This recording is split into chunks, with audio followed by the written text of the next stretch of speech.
Yeah, we started recording.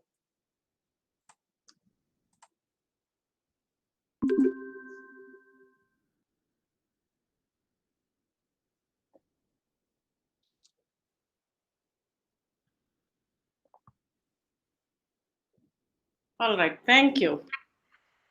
Good morning, everybody, and good evening, Professor Gregory Anderson, who is on the West Coast time. It's Tuesday evening for him and Wednesday morning for many of us here on the other side. I welcome all of you to the 18th lecture. On this great occasion, I request Director CIL, Professor Shailendra Mohan, to say a few words, welcome the distinguished speaker and the audience. Thank you, Professor Uma. Namaskar. Professor Greg Anderson, today's guest of honor, esteemed colleagues at CIL, friends, and virtual participants. I take this opportunity to extend our welcome to Professor Greg Anderson to speak on updates on the typology of Munda languages. It is a real privilege for all of us to listen to Professor Anderson on this occasion, who is an exceptional linguist in the field of Munda and the founder director, Livingdictionaries Institute of Endangered Languages. We are thankful to you, sir, for agreeing to deliver the lecture on this occasion of the 53rd Foundation Day Lecture Series organized by CIL Mysore. This is the 18th lecture in this series, and we have completed 50% of our lecture series. I thank Professor Uma for completing this. As we know, India is a land of languages, and Indian linguistic traditions is unparalleled worldwide. Austroasiatic languages, especially Munda languages, have received less attention in the linguistic landscape of India. I highly regard the research publication by Professor Anderson in this field. Thanks to Professor Anderson and his team members in this field for making such an important contribution in Munda linguistics. CIL Mysore for the last 52 years is engaged in promotion of all languages of India. CIL works on all aspects of language development. I hope we'll also progress in documenting, researching in Munda languages in future. Once again, we are thankful to Professor Anderson for sharing his valuable time with us. And I also welcome all the participants to this talk by Professor Anderson. Over to you, Professor Uma. Yeah, thank you. Good morning and good evening again. I would like to formally introduce Professor Gregory D.S. Anderson to this august audience and also for the future YouTube viewers. It's important to know a person like Professor Anderson. Dr. Gregory David Shelton Anderson, that's his name. He is the director of Livingdictionaries Institute of Endangered Languages, a courtesy professor in the University of Oregon.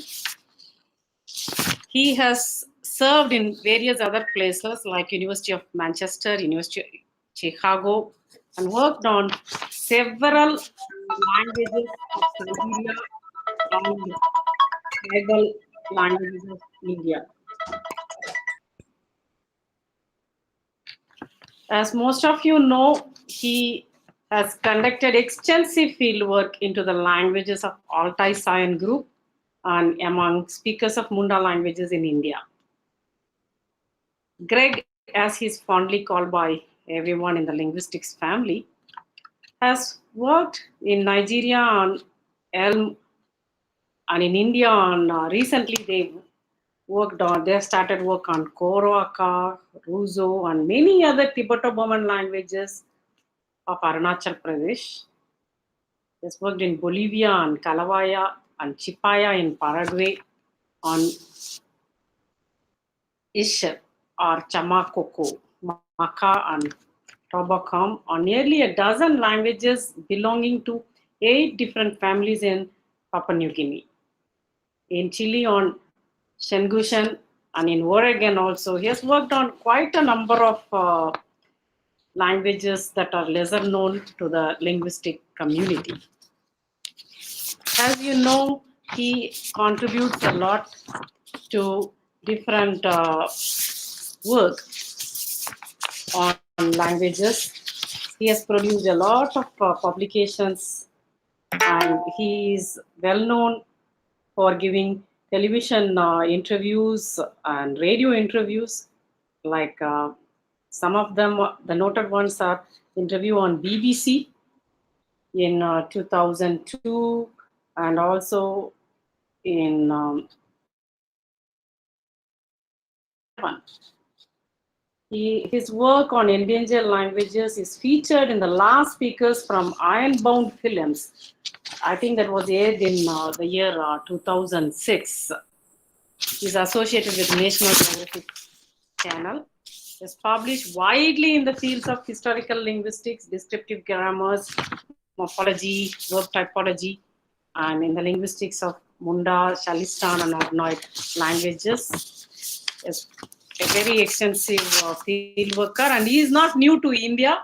And we had a great opportunity of having him as a keynote speaker in one of the historic conferences, the last conference in the series of All India Conference of Linguists, the 34 AICL, held in Shillong. And afterwards, the nomenclature of LSI conference has changed. So he will be remembered for that. And he has also a long association with the Central Institute of Indian Languages. Yes, several publications to his credit. And in today's talk, like everyone else, I'm also looking forward to listen to him on the updates on the typology of the Munda languages, both from an areal and a diachronic perspective. With these few words, I once again extend our warm welcome to Professor Gregory Anderson and invite him to deliver his talk. Professor Anderson. Great. Thank you very much for that very warm welcome, and appreciate your kind words. And hopefully, I can live up to the billing that you set for me. So yeah, I want to talk about some of the work that our research team in the Munda Languages Initiative has been doing over the last few years, trying to have a more detailed and nuanced picture of what Munda languages are like and how they became the way they became. So first I'll say to all of you, Lampaben, as we say in Sora, I bow to you all, or hello. So just the overview of what I'll be talking about. So I'll just do an introduction about some of the issues that have hamstrung comparative work, either from a typological or diachronic perspective in Munda linguistics, specifically looking at the effect of the theory of rhythmic holism, some outdated views on the special nature of Munda vis-a-vis other Austroasiatic languages, and some problems in the internal classification of Munda, all of which have stifled comparative work at various levels. And I will move from talking about some topics in phonetics and phonology into the realm of morphology, morphosyntax, and syntax, and then finish with a summary. So just to situate us, Munda languages are autochthonous tribal languages of the east central part of mainland India, primarily in the states of Jharkhand and Odisha, some in Chhattisgarh, West Bengal, and Maharashtra as well, and Madhya Pradesh in the border region where the northwesternmost or the westernmost Munda language, Korku, is spoken. And also in diaspora in places like southeastern Nepal, up into the northeast of India, in Assam and tea gardens, and over the border in Bangladesh, as well as in the Andaman Nicobar Islands and in various other parts of India. But the main concentration is in Jharkhand and Odisha.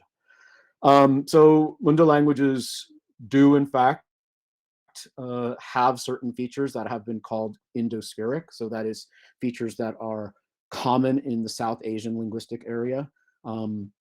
So this would entail things in the phonetic, morphosyntactic, and syntactic realms, such as retroflexion, case marking, verb final sentence structures, non-finite chains followed by a single finite verb, etc.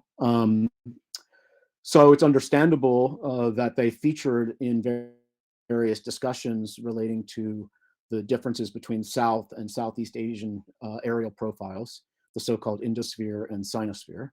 However, these dichotomies have been overplayed and have obscured a lot of facts that are fairly salient in the Munda languages and have suppressed a lot of research based on the assumption that things that had been put forth previously in the literature were true.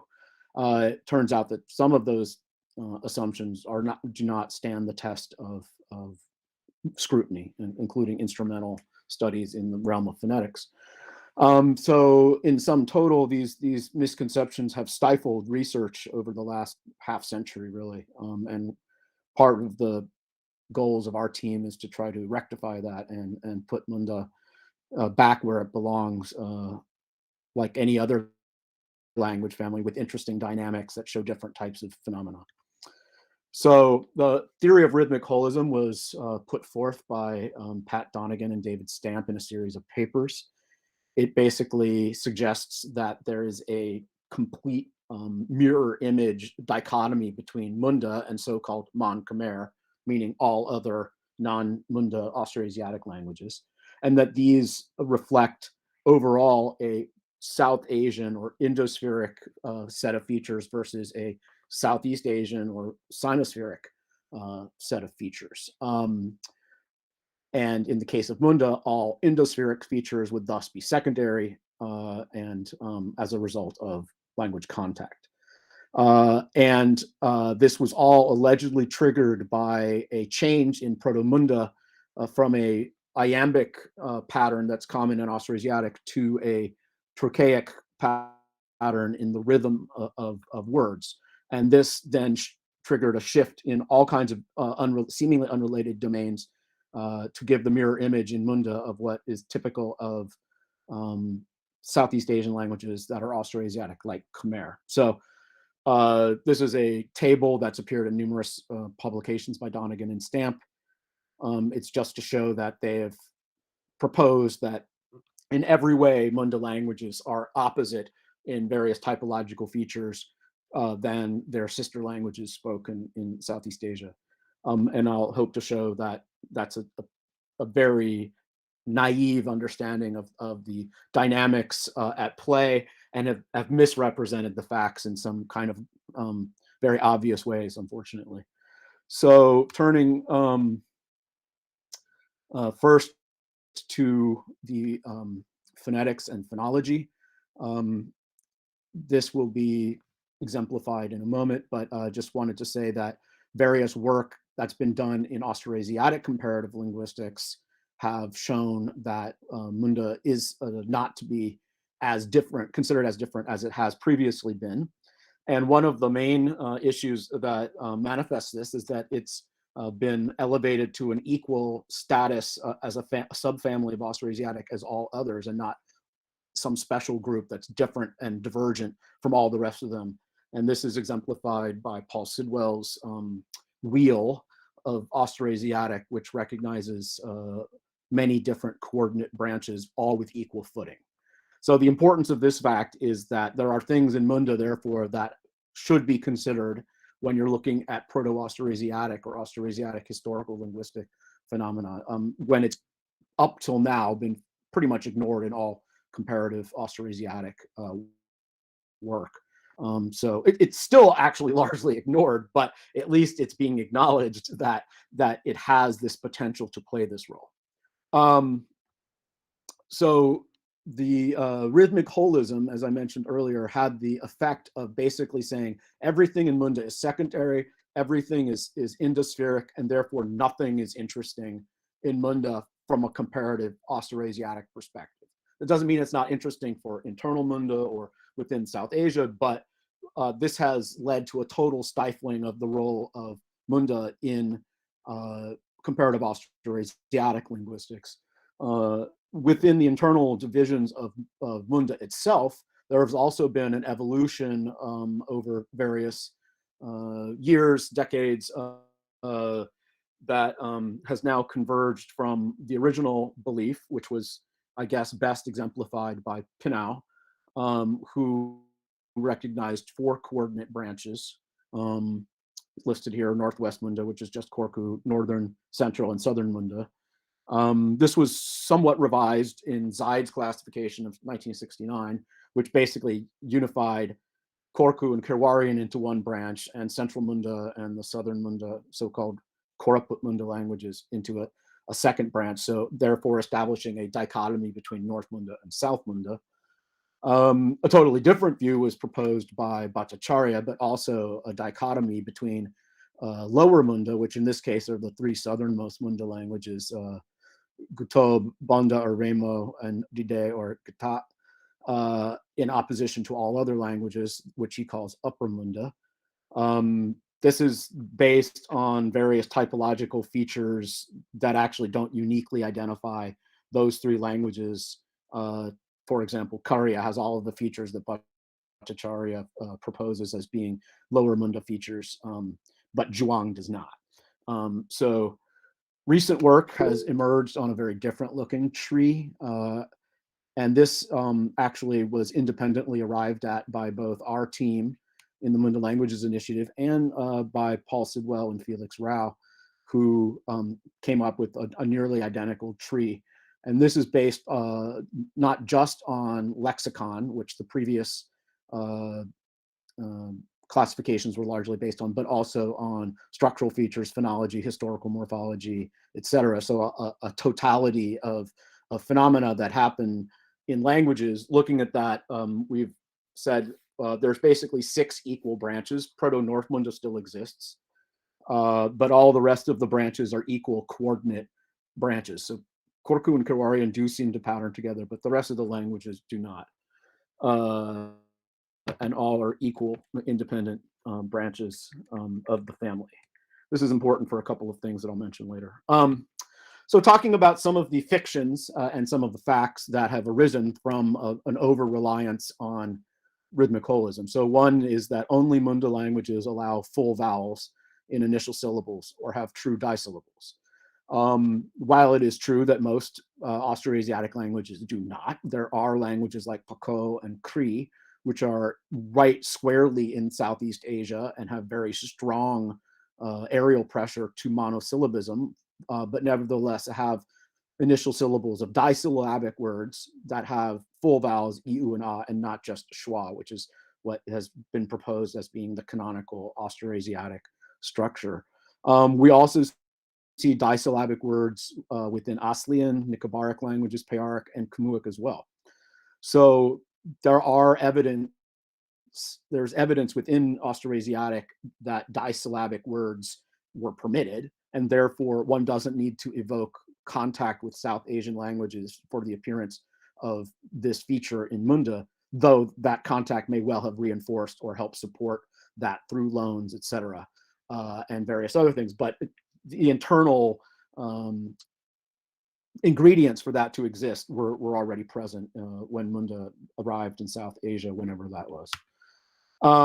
So in a very real sense, Munda instantiates a bimoraic word constraint. So a word must minimally consist of 2 mora. We see here in the figure at the top of this page.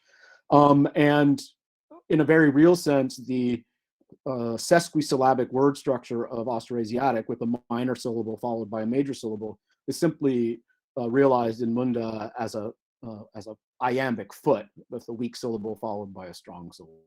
So in a very real sense, these languages continue older Austroasiatic word profiles, and I'll demonstrate this in a second to prove this if you don't believe me.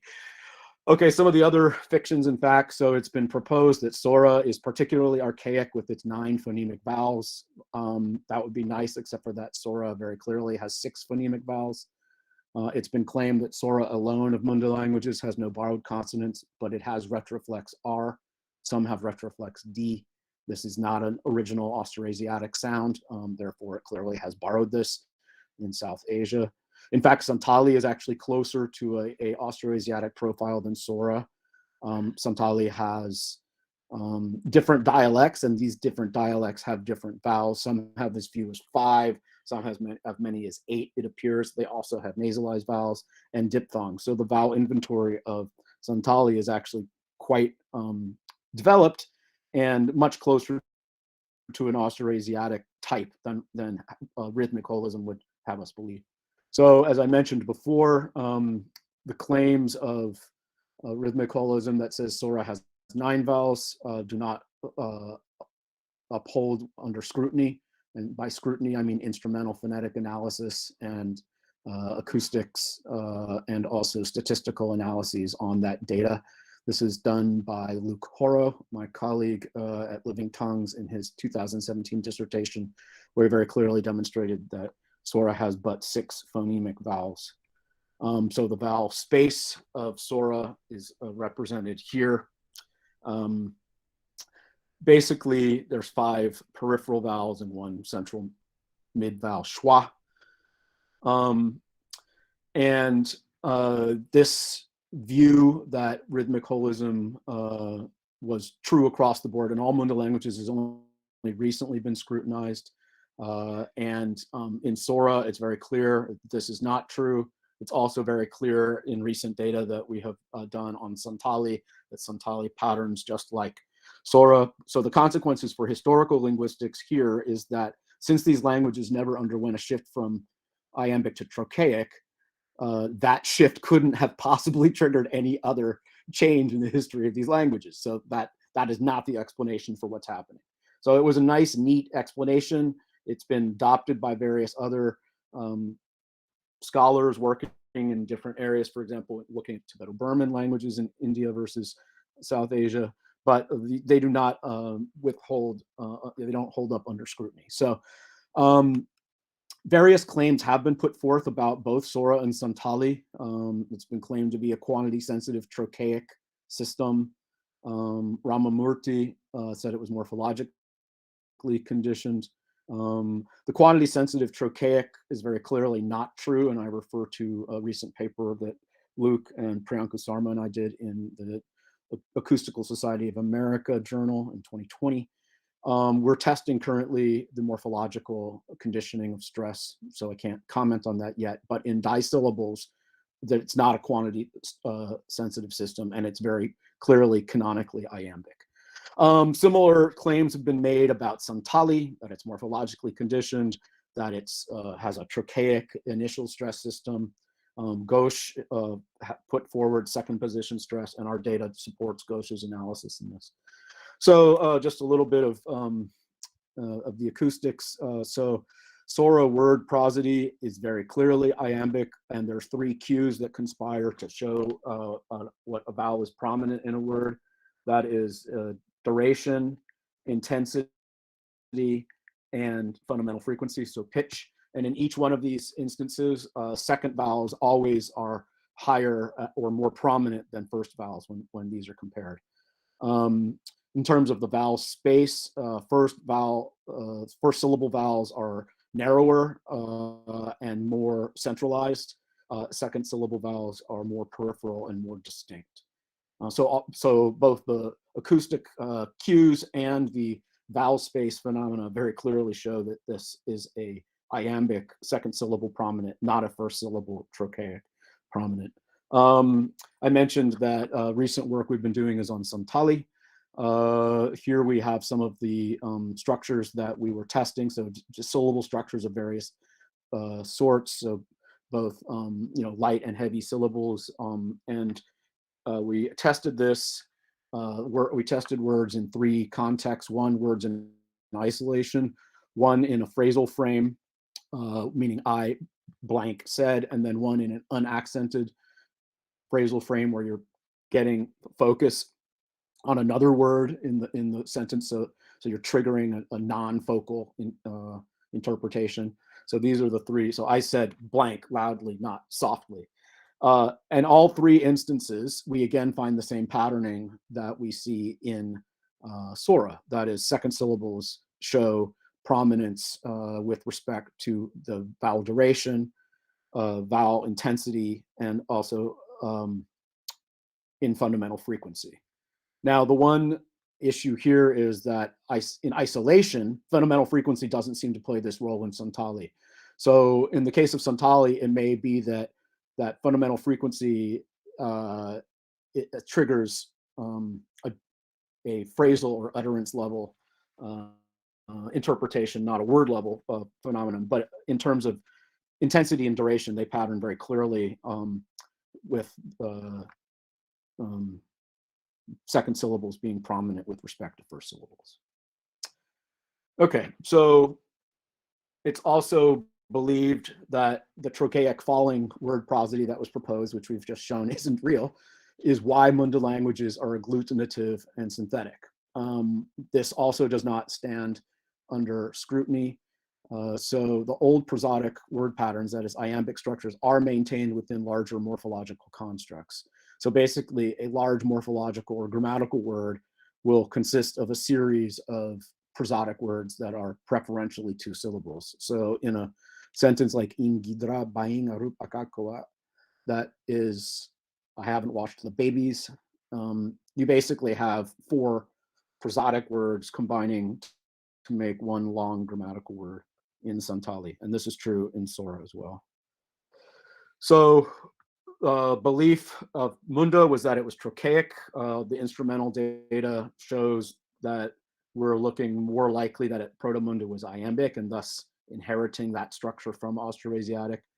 There are other languages besides Santali and Sora that show this. So in Remo, even loan words that are initially stressed get second syllable stress. So korda going to korda. Gata, which we're verifying instrumentally in the next few months, one of the languages we're working on right now for the acoustics.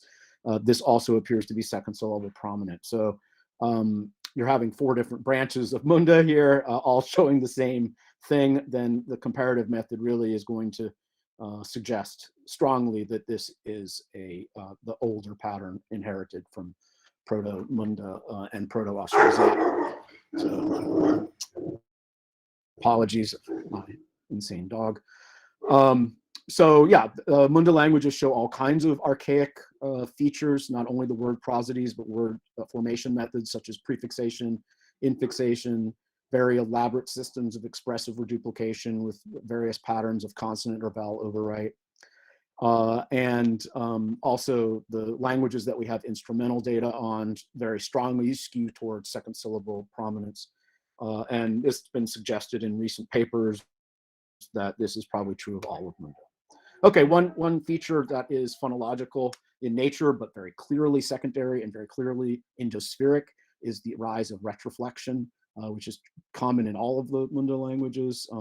In Sora, less so than other ones, but there's evidence of a fairly recent sound change happening in Sora varieties, such that in Ramamurti's materials from the 30s, where he has intervocalic D, most speakers now have a retroflex R, but there's single individual speaker variation on this topic as well. So it's a sound change in process, it would appear. So again, not an ancient phenomenon necessarily, but one that's still ongoing. Okay, so another misconception of rhythmic holism is that the agglutinative morphological structure of Munda has no analogs in other Austroasiatic languages. But it is not true when you look more carefully at the data. So for example, Aslian languages can have 2 prefixes, for example, on as in Jahai here, on a verb. Mani is another Aslian language which has two morphological markers on a verb, so mildly agglutinative. Kar-Nicobarese is another language, as well as the Palangic language Danao. All of these show mild synthesis with up to 2 grammatical elements, derivational or inflectional, added to a stem. So it's not the case that Munda is unique in Munda this way. Now there are features of Munda languages, as I mentioned earlier, that may well be best preserved in Munda amongst Austroasiatic languages. So here is an area which has been fully neglected as a result of this belief that there was a one-time switch in the typology of the languages, and therefore nothing could possibly be relevant to the history of Austroasiatic that's attested in Munda.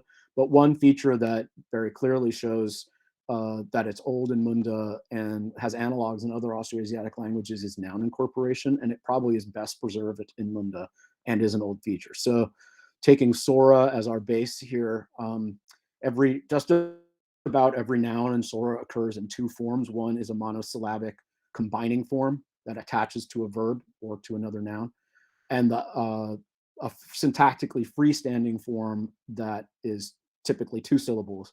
And the two-syllable freestanding form is derived from the monosyllabic combining form by various processes of derivation, which would include glottal infixation, as in the word for hand, reduplication, as in the word for turmeric, sang sang, prefixation of kum in pig, so bun versus kumbun, or compounding, and tit on means like small child. So it's like little child bird or something. So I refer to some papers I've published on this topic for more details on this. So just some data on how this works in Sora. It occurs in the position immediately following the verb and before other inflectional markers. So so this is I caught the snake, I'm eating the banana. It can occur after a serialized verb, so pangti, bring, give, plus a noun. You can have up to two nouns incorporated in a verb in Sora. So Jomet Bob Demtanai, that's I will anoint my head with oil. So both the word for oil and the word for head are incorporated. So some of these combining forms reconstruct back to Proto-Munda. So one is the word for hand. Gute, guti, lemsitam, it's C versus not T in Sora. Guiti, these all mean to wash hands or bow to your hands. Plains kata guetike. So this combining form, it turns out, is actually used in other incorporated forms as an incorporated noun in other Austroasiatic languages. So in Nicobarese, the word to reach for, or in the old Mon form to lead someone by hand, has the word for hand incorporated in it in the same spot, exactly after the verb. Various other Austroasiatic languages have lexicalized traces of noun incorporation. So you see verbs that have what very clearly etymologically are incorporated nouns inside the verb form. So this suggests that Munda best preserves a system that is old in Austroasiatic, that is a system of verb-noun compounding or noun incorporation. Now, some of the features of noun incorporation are very unusual in Sora. So Sora permits an external possessor of a referential incorporated noun. So their feet, I feet wash. So I'm washing their feet. Perhaps more surprisingly, Sora allows an agent to be incorporated. So it's not only an object or an undergoer or a theme or a patient, but rather an agent that can also be incorporated with a transitive verb. And this also takes a verb-object agreement, so it still remains transitive. So the bear will seize you, nyambutam, nyambuntin, the pig will seize me. It's a very unusual structure typologically. In fact, Mark Baker in 2 books suggested this structure is impossible in the world's languages, but in Sora, not only does it exist, but it's very clearly incorporated because of the combining form versus free form dichotomy that exists in the language. Okay, so another misconception is that there's no inflectional morphology in Austroasiatic languages. Even verb agreement can be found if you dig far enough and deep enough. So in Temiar, which is an Aslian language, and in Pako, which is a Katuic language, we find at least very limited uses of subject agreement with the verb. And as the form in 22 shows, this is not an incorporated pronoun, but an agreement. So it occurs in the same clause with an actual subject pronoun. Another misconception, and this is in the same realm as not everything in Munda has to be triggered by only external factors that when they differ or diverge from Austroasiatic. So this is an instance of where post-verbal operators such as completives occur after the verb. Now, In serializing languages, completives often occur after the verb, even in verb medial languages. So this is just a typological fact.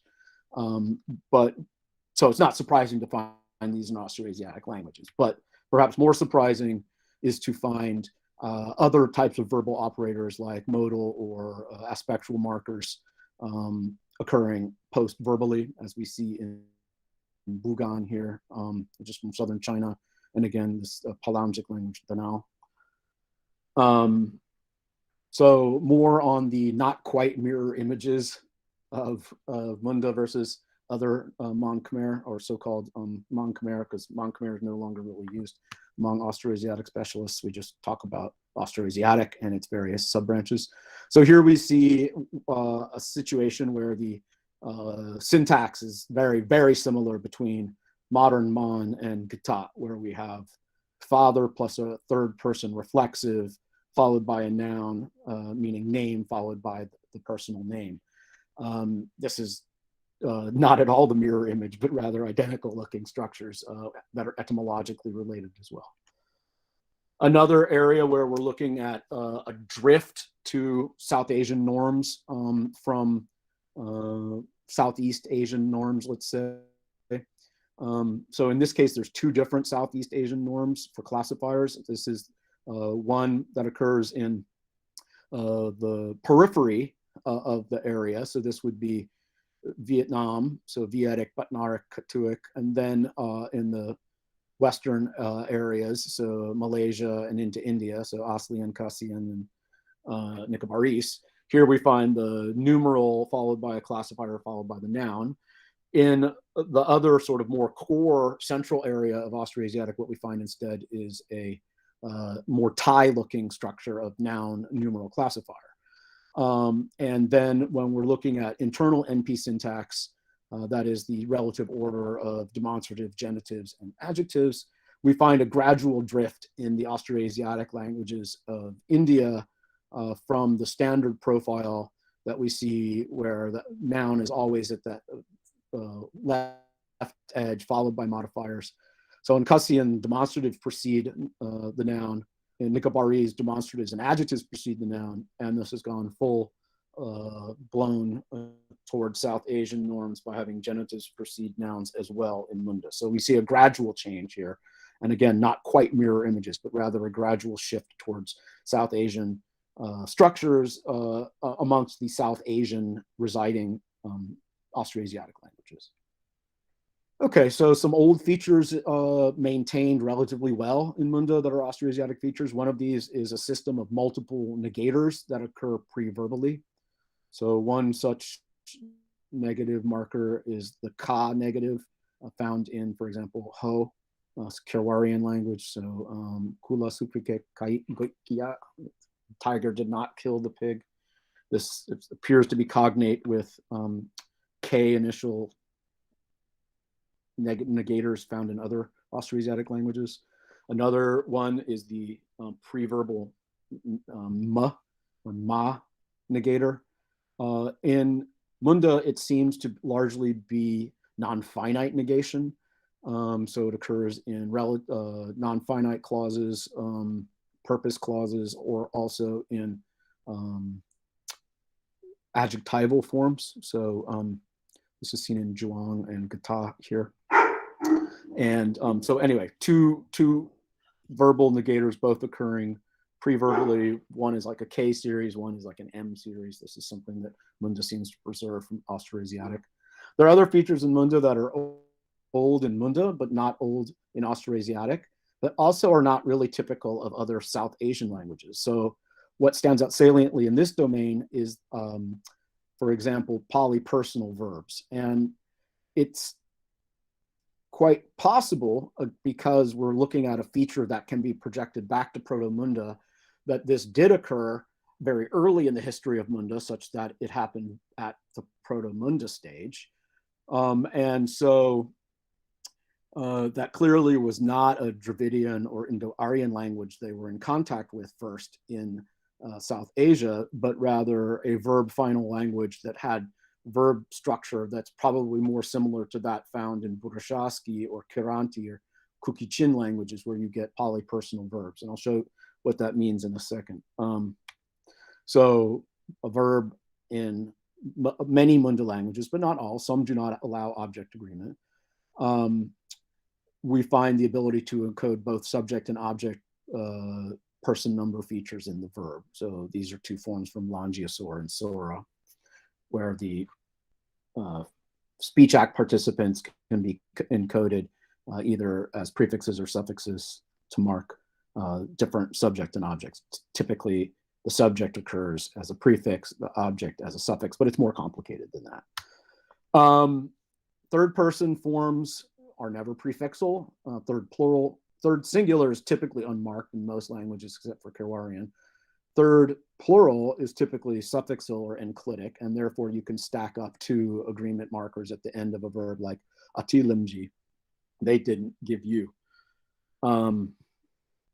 So this is common in a number of other languages, Zhuang, for example, and Gorum, where we find subject prefixes and object suffixes.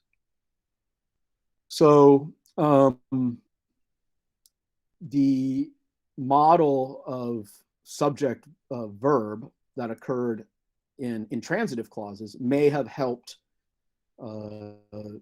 shift, which occurs in whether you're talking about a SOV language or an SVO language, you're still going to get SV order in intransitive. That may have been partly a impetus for triggering verb final structure, but it's very clear that all Munda languages have strong predilection to verb final order, and therefore the comparative method suggests this happened at the Proto-Munda stage. All things being equal, that's the simplest explanation. So let's assume for now that this was what happened. Therefore, Munda did undergo at the Proto-Munda level a early contact-driven shift from what was probably actually verb initial originally in Proto-Austrasiatic to a verb final language. And as I mentioned just a moment ago, that this language that gave these features to Munda, which presumably happened when Munda-speaking people arrived here in India and assimilated some other language group. And that group brought over some of their features from their language, which seems to have included polypersonal verbs and verb final structure. You know, this is just one possible model for explaining this. There may be other reasons, but this seems to be what is the most likely scenario. So just to give you an example at the bottom of what Gurushavsky's like, it again has suffixes and prefixes that mark different syntactic roles. So some examples of the verb final syntax, as I just mentioned, all the Munda languages basically have a predilection to verb final syntax. So all things being equal, we find sentences end in verbs. And so here's four different languages all showing this same pattern. However, when we look at texts in the languages, we see there's actually a fair bit of variation. And objects occurring after verbs is not that uncommon. So here's an example from Plains Gita, Nachong Anake, I won't eat you. And in this Andhra Gita form, we have again the indirect object following the verb. So this is pretty common. Statistically speaking, still verb final is the most common, but you do find the non-verb final structures more often than you might expect. Okay, so as I mentioned before, Proto-Austrasiatic seems the consensus these days is that was a verb initial language, and we still see the VS and VO orders preserved in the incorporation in Sora, as we saw with the incorporated agent forms. It's in the structure VS, not SV. Now, Dravidian and Indo-Aryan are both reconstructed as verb final. What to reconstruct for Tibeto-Burman is controversial, but the ones in India are all verb final, basically. There might be a handful that aren't, but most are. So this does seem to be an early accommodation and shift to Indospheric norms, but it probably wasn't triggered by the languages that it's in contact with now, that is either Dravidian or Indo-Aryan languages there in Jharkhand and Orissa. So in short, there's different historical processes that these languages show, and also some are new and some are old. Sometimes the role of Munda in the development of certain features has been overplayed. So Stever in 1993 showed that South Central Dravidian did not structurally resemble the object encoding in Munda, and he suggested that that was an independent development. Now, there are other scholars that have proposed that there are Munda substrate features in some of the Eastern Indo-Aryan languages, or there was convergence with the source unclear. This would happen to be, for example, in the inalienable versus alienable possession that was suggested by John Peterson, and Toshiki Asada proposed this four-way copular opposition as being Munda influence in non-Munda languages in Jharkhand. So it's Munda substrate feature. So there are some Munda substrate features, but for the most part, there's not a great deal of evidence for these.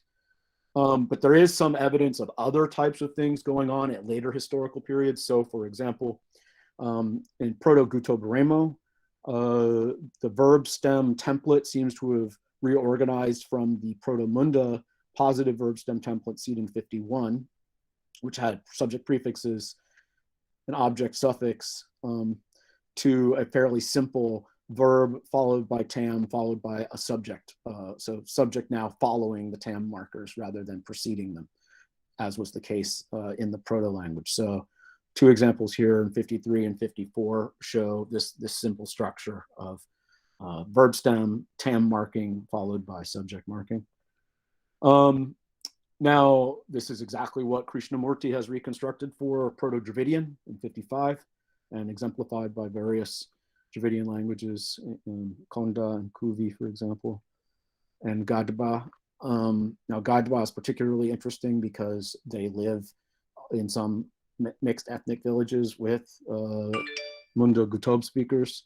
And so they may well have shifted to Gutob at some point and brought over this template structure with them. So that would be another example of a substrate feature coming into Munda through language shift. And of course, this structure is found in Indo-Aryan languages of the region, Sadri and Oriya, for example. So it's a local areal structure that they are, Gutob and Remo are conforming to. Sometimes the contact events are actually between Munda languages. So Karya in Jharkhand seems to be influenced by Mundari. So for example, in Karya, like Gutob Remo, they have that same kind of Dravidian looking structure with the subject suffixes, but the subject attaches to the negator that occurs in pre-verbal position. And this is precisely mimics what we find in Mundari. So if we compare 61 A, B, and C with 62 A, B, and C, we see that the subject marker shifts from the end of the verb and the positive to the immediately pre-verbal negator in the negative and the prohibitive. So this looks like a shift that Karya underwent under the influence of Mundari. So some other features are actually very clearly secondary, and one I'm going to demonstrate here extensively is an objective case marker in Ke, which seems to be of Indo-Aryan origin. That's been borrowed into or copied into a number of different Munda languages. So object markers in general, the dependent marking system, it appears to be secondary for the most part, with one exception, which I'll mention in a second. So if we look at the data from various Kirwarian languages, so Bumij, Birhor, and Ho in 63, 64, and 65, we find Ke marking objects in all of these. And you'll note that in 63 and 65 that this Ke marks both direct objects and indirect objects. So this is what Matthew Dreyer calls a primary object pattern.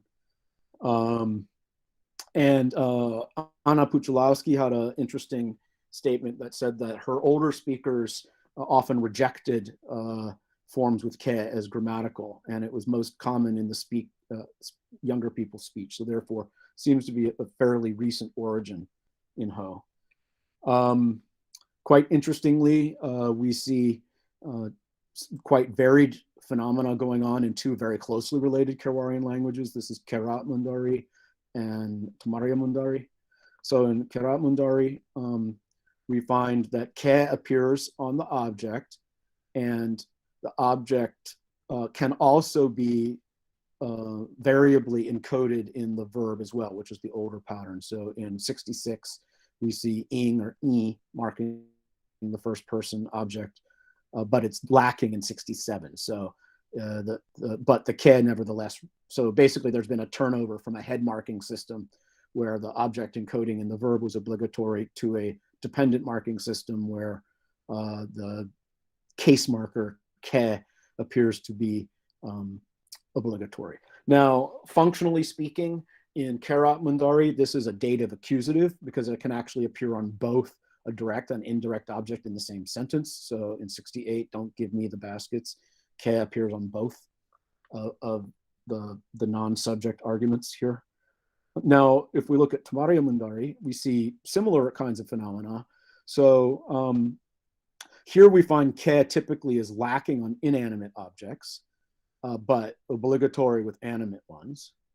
But the verb agreement remains obligatory. So it's a slightly different system. So the verb agreement remains obligatory, and the case marking is becoming grammaticalized with animate nouns, but not inanimate objects. Because direct and indirect objects can be distinguished morphologically in the verb form in Tamaria Mundari. So in 71, we see things that are functioning, whether they are semantically patients, they're functioning as direct objects, versus things that are functioning as indirect objects or recipients.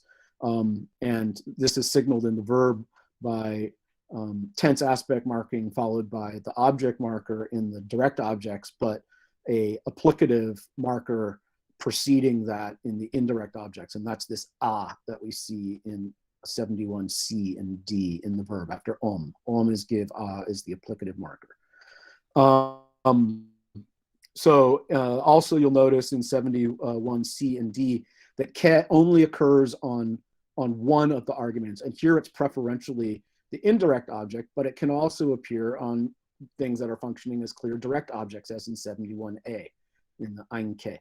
So in Kerat Mundari, the form, the case is functioning as a dative accusative. In Tamaria Mundari, it's rather a primary object. And in both instances, these appear to have been borrowed from Sadri or Sadani, which has an identical, formally and functionally identical marker. Korku also has this element, but its source is not Sadri, but more likely Nimadi, which has an isofunctional and formally identical or similar element. Plains Gata has also borrowed a ke element, and here it shows the same distribution. That is, it occurs on both direct objects like in 74b, the bamboo shoots, and it also occurs on indirect objects like the woman and say to the woman in 74a, which is unmarked, I see. The difference in Plains Gata from the other languages we've seen here is that pronouns have an additional a prefix that they require, whereas nouns have only the ke. So pronouns have a circumfix, a plus ke, whereas the regular nouns just have ke and no prefix.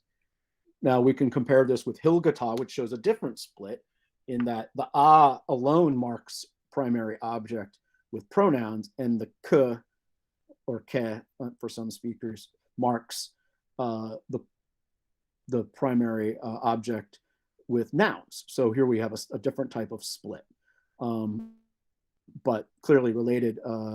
Seems like Plain Gata just added the ke to the pronouns. So it probably came from a system like Hilgata and then analogically extended the pronouns to the ke to pronouns as well. So here, again, we're looking at an Indo-Aryan loan source, but rather than Nimadi or Sadri, we're looking at it likely being Desia, which is the main contact language that Gata people use when they're dealing outside of the community and also increasingly, unfortunately, inside of the community. So again, tribal Oriya varieties do have the same element, and that's the likely source.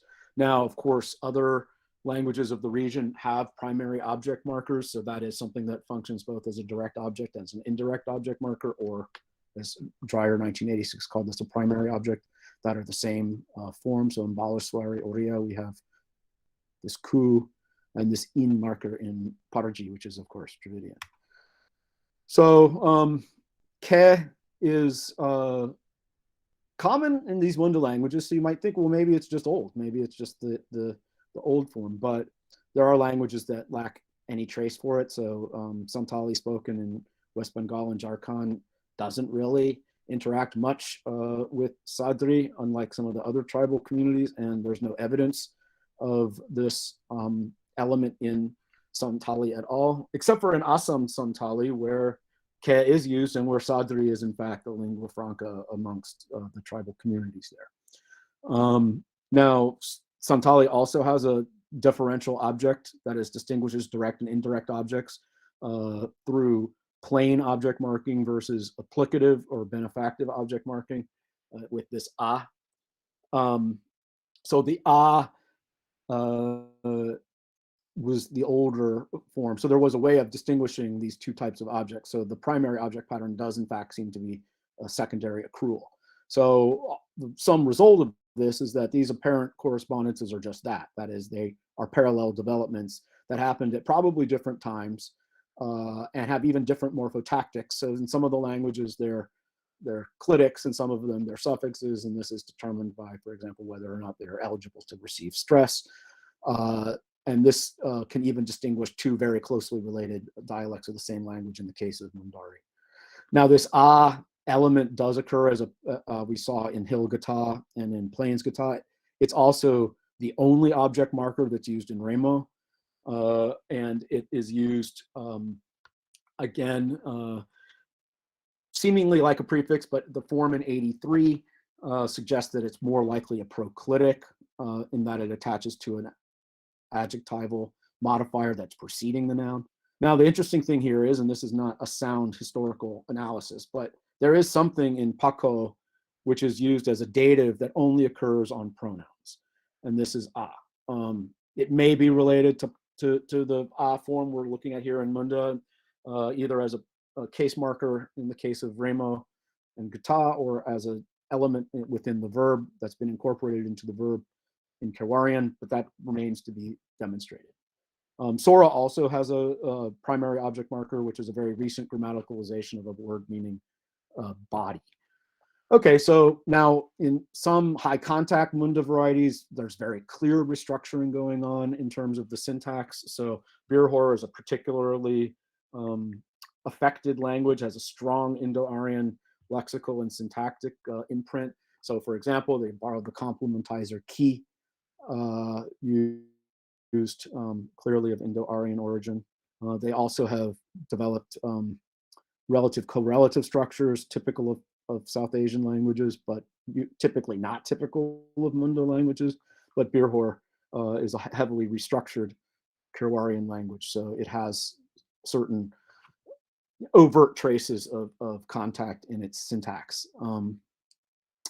One last feature I will mention that seems to be local accommodation on a very recent level is how auxiliary verbs are treated in various Munda languages. So in, for example, Remo, we see auxiliary verbs taking the tense and subject marking, whereas the lexical verb appears in a construction-dependent non-finite form.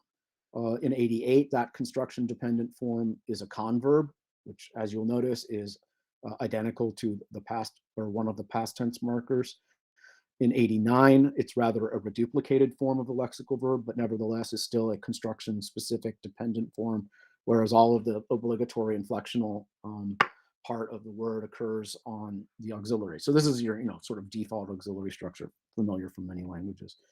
Sora also shows this type of pattern, and again has a converb form, which is identical to one of the past tense markers. So in 90, we see Daitle Rabtitai, I can climb the tree. And this is true of, so the auxiliary verb can take an object agreement marker, and it also takes the negative markers that we see in 90B and C, but all of them show auxiliary headed structures. So that's the syntactic head and the locus for all the inflectional indexing. Gutob has a slightly more complicated system, but again, akin to this. So again, converb forms, which are identical with here both of the past tense markers, which indicate a specific class of verbs. So the first class takes gu as a past, the second class takes o as a past. And hil gata here is another example of a reduplicated lexical verb followed by a inflected auxiliary. So all of this forms what we call the auxiliary headed structure. Now, this, of course, is very common in other languages of the region. In Oriya and Olarigadba, we find, again, a non-finite looking converb form followed by an auxiliary. And this, of course, can also be synchronically fused into one larger complex. So it serves as the source for complex verb forms that are historically auxiliary structures, but synchronically have been analyzed by some scholars anyway as single words. So, you know, complex, long, complex words. Now, there's also one other pattern that we see in Munda in Orissa, and that is a doubled inflectional pattern. So in Gurum here, we see that the subject and the affectedness or past tense marker, basically, this could be analyzed as past affective as opposed to converb affective, whichever. And nevertheless, it's doubled. So both the auxiliary and the lexical verb take the categories. And this is pretty much mimics what we find in Parji. So again, double subject marking at least. So that may well be a calc or a pattern copy from a local Dravidian source, because it's pretty uncommon in Munda languages to see this, but Gorum is one that has it. So in summary, because this all-powerful rhythmic reorganization did not occur in Munda, we are forced to find both internal and external causes for observed changes, and to allow those to operate both in tandem and independently. And also, it's important to distinguish borrowings or form copies from pattern copies or calcs or metatypy. And most importantly, different South Asian features, prosodic, phonological, morphological, syntactic, semantic, whatever, have accrued in different Munda languages and their precursor proto-languages by contact with different South Asian language groups at different times. Some appear to be quite recent, such as the objective case suffix or clitic. Moreover, there are tendencies in other Austroasiatic languages that are reminiscent of the phenomena that we find in Munda. So some internal drift may be at least partly at play here in the development of these features that are ostensibly secondary in Munda. Now, also important to note that there are old Austroasiatic features that might be best preserved in Munda, and I would argue Noun Incorporation is one of these. Some may reflect an areal profile that is before Dravidian and Indo-Aryan languages became dominant in the region. So a reflex of an ancient contact scenario, and this would be something like the polypersonal verbs. And then other things like the object suffixes or the converbs and auxiliary verb constructions, may be due to relatively recent Dravidian and Aryan, Indo-Aryan contacts. So the more dominant languages today that they're in contact with. So all in all, we must carefully re-examine and offer a more nuanced periodization of the nature and results of language contacts that have had an impact on individual attested or reconstructed Munda languages, and the family as a whole at different periods. So some are ancient and some very recent. But perhaps most importantly, we need to acknowledge that prosodic, phonological, morphosyntactic, and syntactic domains, they may be interconnected, but they also remain independent and distinct with respect to language contact processes. So one should be suspicious of all-powerful, all-pervasive mechanisms that trigger changes from the prosodic structure down to the syntax. And with that, I thank you very much for listening. Thank you, Greg, for your stimulating talk. You literally took us into a wonderful linguistic journey into the Munda languages and provided us great insights into the typology of these beautiful languages. I think after listening to you, I'm sure there are a lot of questions from the audience. It's indeed important to understand, and I also support your claim by saying that prosodic, phonological, and morphosyntactic and syntactic features of these Munda languages are perhaps interconnected, but of course they may be distinct in their own ways with respect to the long time language contact they had with the various linguistic families that were surrounding them. Now I open this talk for discussion. Questions, feedback, and suggestions are most welcome. Please feel to interact with Professor Anderson. May I ask a question, early question? Yes, please. Yeah, I really enjoyed the lecture, Professor. I mean, if you were ever teaching a course online, I would enroll myself happily with that and learn that. That's one thing. The second thing, I found that you have not made any mention of Khasi. I mean, we keep talking it's part of the Austroasiatic family, and that's a little language that I'm a partial. I was in Shillong for several years, so I picked up some of that, a little bit of that language. And when you were talking of the hand being guti, I thought the kti in Khasi, there was something that I could connect with. But I mean, what is the place of Khasi in this Austroasiatic world, and how do you sort of, because it has verb up front very often, and certainly it doesn't have verb in the final position. So all those features that you're talking about Austroasiatic seem to escape the Khasi world altogether. Right. Well, yeah, Khasi is its own. Now, the standard Khasi is one thing. Within the Khassian family, Panar seems to be. Panar, yes. Yeah. Panar has a basic verb initial structure, and that's one of the languages that the people who've been working, this team out of Zurich, have been working on to. That's their proposal that Austroasiatic was verb initial originally. And Panar is one of the languages they use for that. Khasi is actually quite interesting in its history, of course. I mean, in many ways, it's more reminiscent of Southeast Asian profiles. But Hiram Ring and I did a study a few years ago that shows that there are certain features of Khasi, Panar in particular, that are very more like Munda than they are like the rest of, so might reflect some kind of South Asian features, if you will. So even Khasi needs to be subjected to nuanced and more careful periodization of different potential contact effects.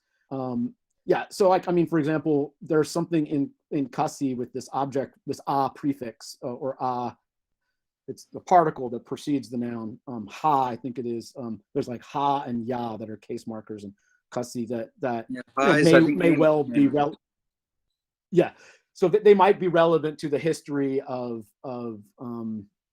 say marking arguments in Austroasiatic, but yeah, I find Khasi very interesting as an object from afar, but I mean, I've been to Shillong a couple of times, but I in no sense profess to have a knowledge that's relevant to any discussions of Khasi, I'm afraid. I've read stuff written by other people, but I don't really have any personal experience with the language. So it does seem like it's an important family within Austroasiatic. I mean, Nicobarese goes without saying is important, but getting just little bits of data coming out of CIIL on Nicobarese now and then, so it's very tantalizing, of course. But so yeah, I mean, I think all of the South Asian Austroasiatic groups would do well to have a kind of large-scale comparative historical study that goes up from the because prosody on the word versus phrasal prosody, and this kind of stuff that may well show things which I don't even want to speculate what might be there, but they're interesting things that no doubt are happening. Yeah, thanks for the question. Yeah.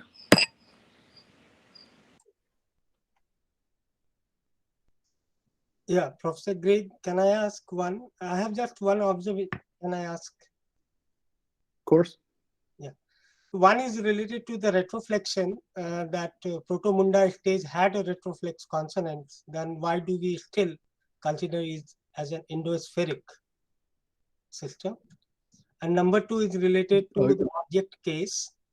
That is that something like a synthetic to analytic shift in Munda languages that we find these K as something like a coming from Indo-Aryan languages. Series K. Right. Well, the first question, perhaps I misspoke. There is no evidence per se, other than, okay, retroflex D and R do not appear to be reconstructible.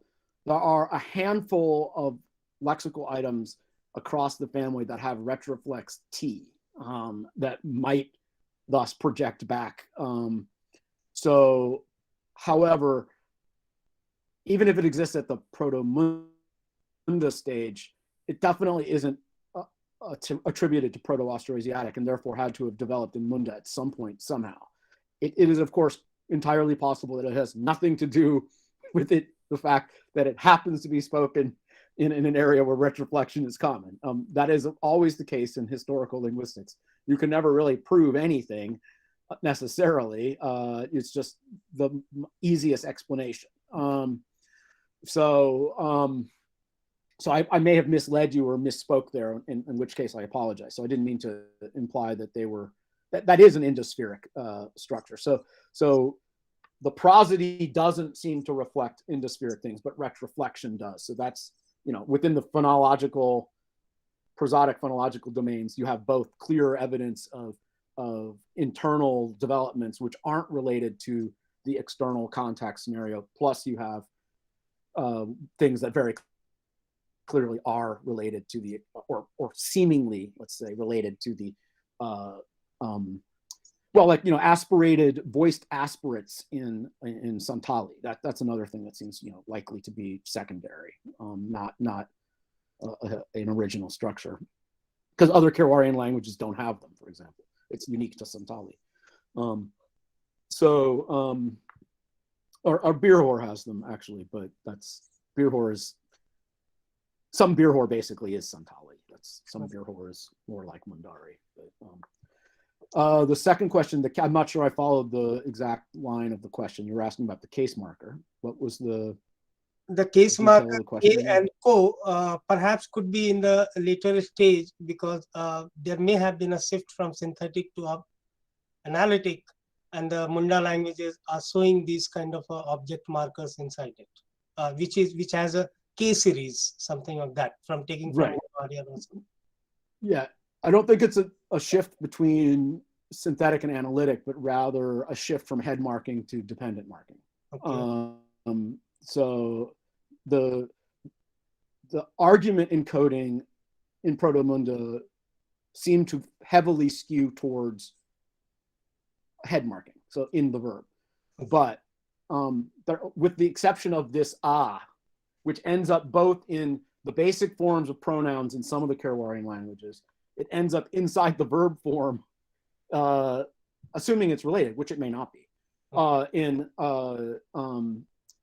in Karawarean, and then as a prefix marking case in Remo and Hill Gata, or Plains and Hill Gata. So yeah, I think overall we're seeing a shift towards dependent marking with objects, at least, away from the head marking system. But Santali still, as I said, is very clearly, the older head marking.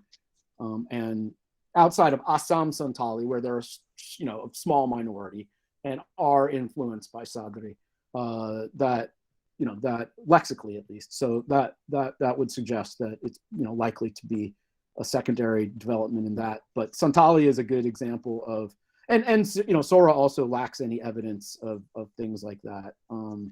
So Sora is more archaic in that sense, in that it favors head marking in the verb as well.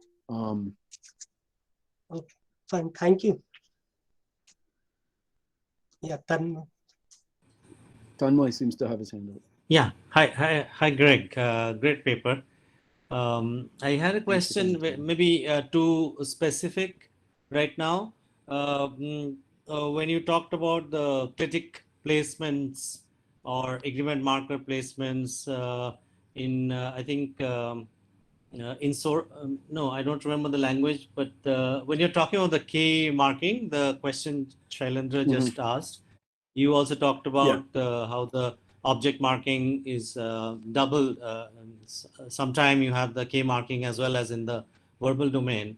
And you also showed many examples where you have the subject marking. Normally in these, at least the North Munda languages, as you know, the object marking or the object argument critic or agreement marker is kind of more or less steady, but the subject marker sort of shifts, and we notice this what people call the diatropic clitic phenomena, where you have the subject clitic sitting on whatever this is pre-verbal.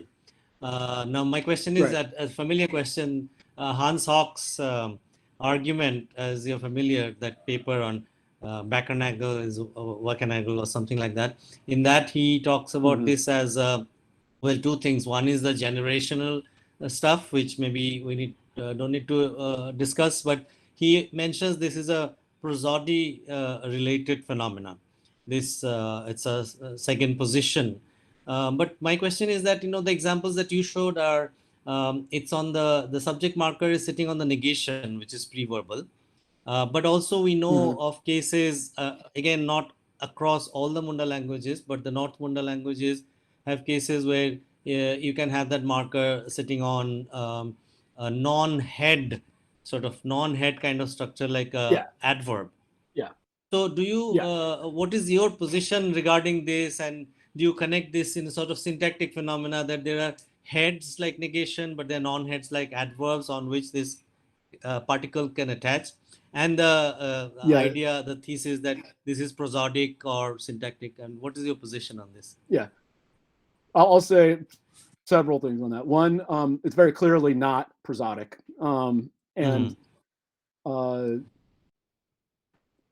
it's not a second position clitic. Okay, it's a type 5 clitic in the So what's going on? So it does not care what's preceding the verb.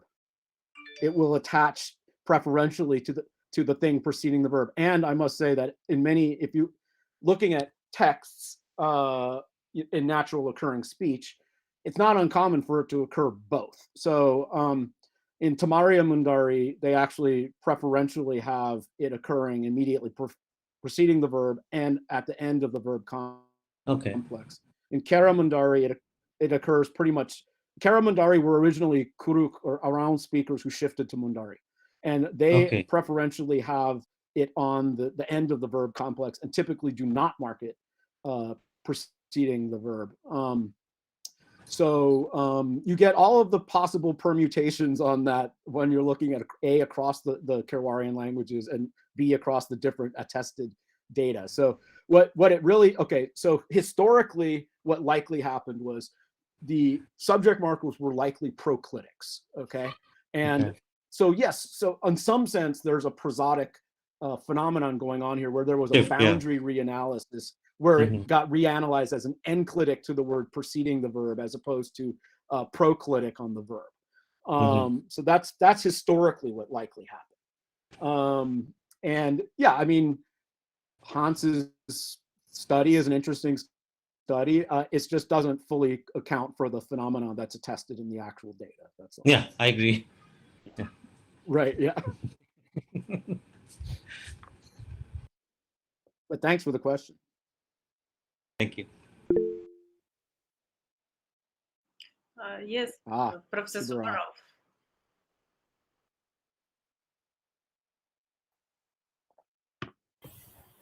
Hi, Greg.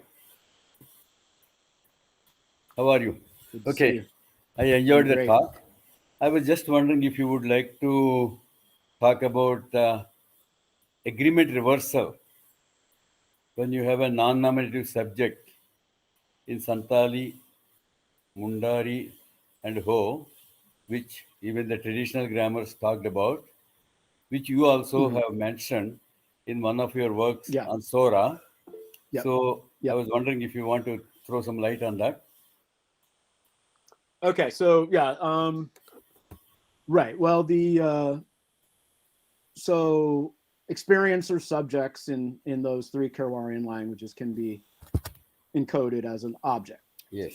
in the verb, but semantically is still the system in Sora is a little bit different, although it's akin, and I understand why you correlate them. There, the entire class of undergoer subjects, which include things like live or die, they get marked as objects as well. But the difference is that they're clearly subjects for all of the subject tests in Sora that you go with. So they're morphologically looking like object, but for example, they can't take the case marker for objects, and they can trigger equi-deletion and various other things. So the usual syntactic tests, they function as subjects, but they are similar. Yeah, I mean that's a quirky little phenomenon because we haven't worked out all of the details for some of the other languages, what's going on with the way they behave. I'm kind of reserving my judgment on what to say on that as a Munda phenomenon per se.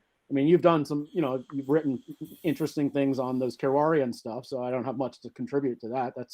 Is what it is. It's nice data, and I'm glad that you brought it to our attention. And the Sora stuff is interesting, and I have a paper that's under review right now that's on that topic, basically on the case marking versus dependent versus head marking treatment of subjects and objects in Sora. So, which is different than the thing you were referring to earlier. But so I mean, I'd love to maybe it's something you and I could pursue as a topic at some point. Okay. With your Yes. syntactic expertise. So yeah, we can talk about that another time. Though. But yeah, yes. I would also be delighted. So yeah. Thank you. Sure. But this is not an isolated phenomenon in Sora alone. It looks like the other languages have, and it might be interesting to see if there are many other languages, like Gutto, Baral, such agreement reversal takes place. And what is the role of the patient or the experiencer, the one that undergoes some action, some suffering, or some joy? I don't know what exactly how to put it. So that will be very interesting to see. Yeah. Right. Yeah. I mean, I took your comment for, at what it was. You are correct to have pointed out that there are these phenomena. They are actually somewhat distinct, but that's getting into micro pedantic details at this point. I agree. We can talk about it later. Yeah. So that's something that's something that merits a paper that we can work on. Yeah. Okay. Thank so you. that's that I am perfectly happy with that. And yeah. Okay. Thank you. We'll go down that path at some point. Yes. Yeah. Okay. Thank you. Yeah. Okay. Yeah. Hello, Greg. There is a question in the chat box for you, if you can access it. Okay. I believe Raunak Roy is very much present here. Otherwise, Raunak, can you ask your question? Yes. Good morning, ma'am. Good morning, sir. Sir, can you hear me? Hello? Yes, I can, and I see your question. Yeah. Yeah. So, my question is regarding the position of regarding the position of the glottal stops. So actually, I am working on Munda languages, and I read quite a few works on this. So I was reading the grammars and of Munda languages. I read particularly on Mundari. So I found that some of the works they describe this glottal stop as a vocalic feature, not as a consonant, as in the vowel a versus the glottal vowel a. Okay, and so other works on the same language, Mundari, they describe the glottal stop as a consonant feature. They describe it as an allophone of the stops, the plosives. So, sir, you have done so much of work on Munda languages, sir. What is your position, sir? What is your take on this? Right. Okay. So I say the thing to bear in mind here that it's not an either or. So it is possible for it to, well, first of all, if you're talking about Munda as a whole, there's a lot of different stuff going on in different languages. So what's true of, say, one variety of Mundari, and one should be very careful about calling Mundari Mundari, because they're fairly distinct varieties, which are syntactically and morphosyntactically quite different from each other. So even while lexically they're very similar. So, but phonologically, of course, there's variation. What I can say is that in Sora, glottal stop is a consonant. Okay, it functions, and this I will refer to my colleague Luke Horo's work, who's done extensive work on the phonetics of Sora, and so he, I think, fairly clearly demonstrates that it is a. But that said, it's a hydra, I guess. It has many heads, so there are other phenomena in Sora where potentially it could be analyzed also as a vocalic feature. So that's what I meant by don't have it be an either or thing. It kind of depends on what domain you're talking about, and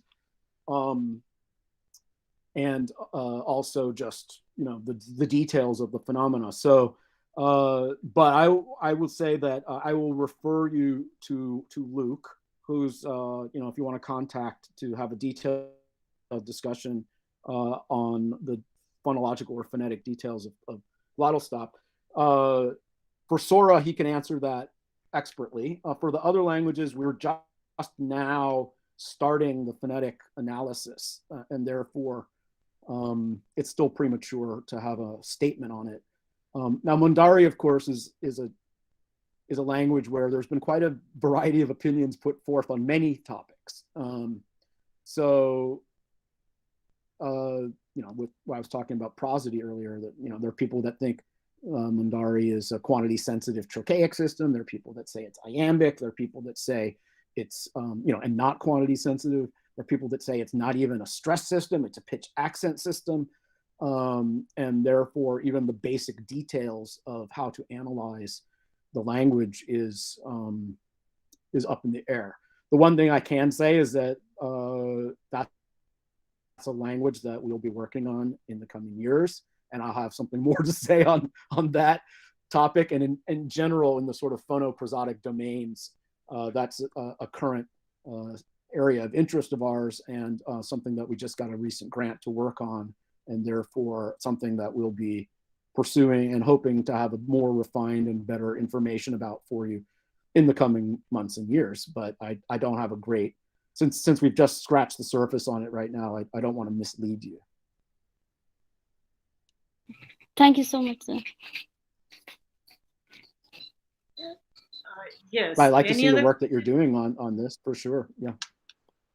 Sorry. Any other question from the audience?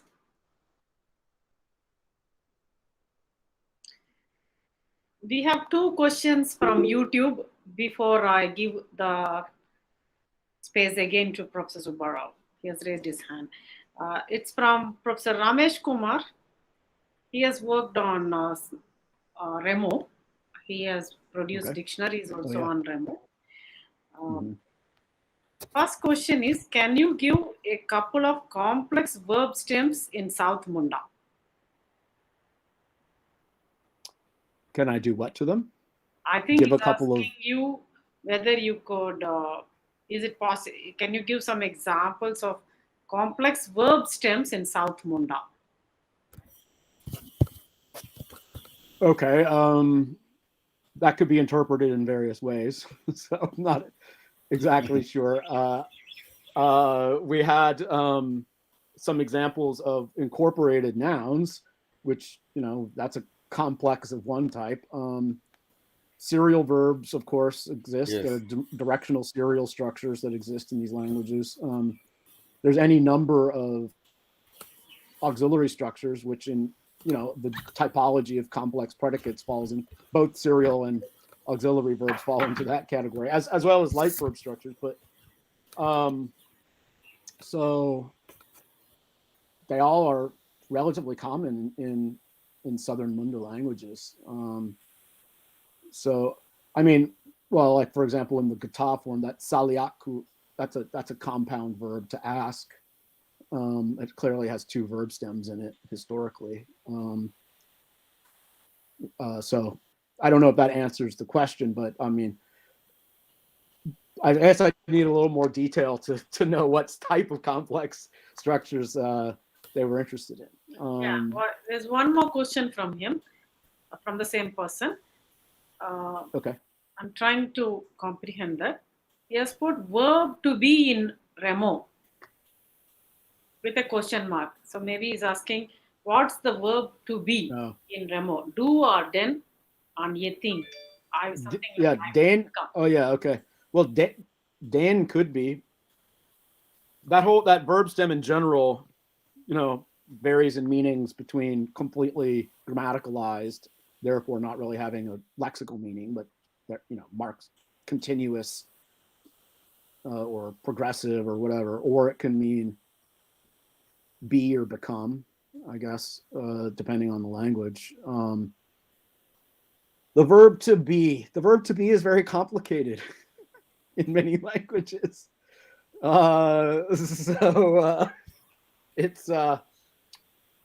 It's not, you know, mapping Indo-European concepts of this onto other languages isn't necessarily the right path to go down. So I mean, be and have, you know, copula structures in general are very varied and complicated. So I mean, he's done work on Ramo. What does he think the verb to be is? You know, I'm certainly willing to listen to anyone's opinion on this, has, you know, an informed position. So I'd be happy to learn what his position is basically on this, just so I know where he's coming from. You don't, like, it isn't the case that necessarily every language has a verb in every function, in every tense aspect form of be, right? I mean, even Russian doesn't have the present tense to be famously. I see another question here about an Asuri dictionary. I think, yeah, there is one question, but before that, Professor Subbarao had raised his hand. No, mine is not a big major question. I was wondering, is there any Munda language or in India which has a distinction between verb be and have? Because some of the Kitchen languages, like Mizo, have verb be and verb have, and it makes a lot of difference in subject case marking, as you can see, like the kind of issues that we have in Indo-Aryan or Dravidian. You don't have them in Mizo or any Kitchen language, for example, case marking. Okay, I was wondering, can you answer that question if you have any information right now, or we can I talk about it later? I mean, off the top of my head, you know, on the spot here, I can't think of any necessarily, but of course have, you know, veers off into other types of possession structures like own or possess or belong to, blah, blah, blah. So those typically do exist, of course, but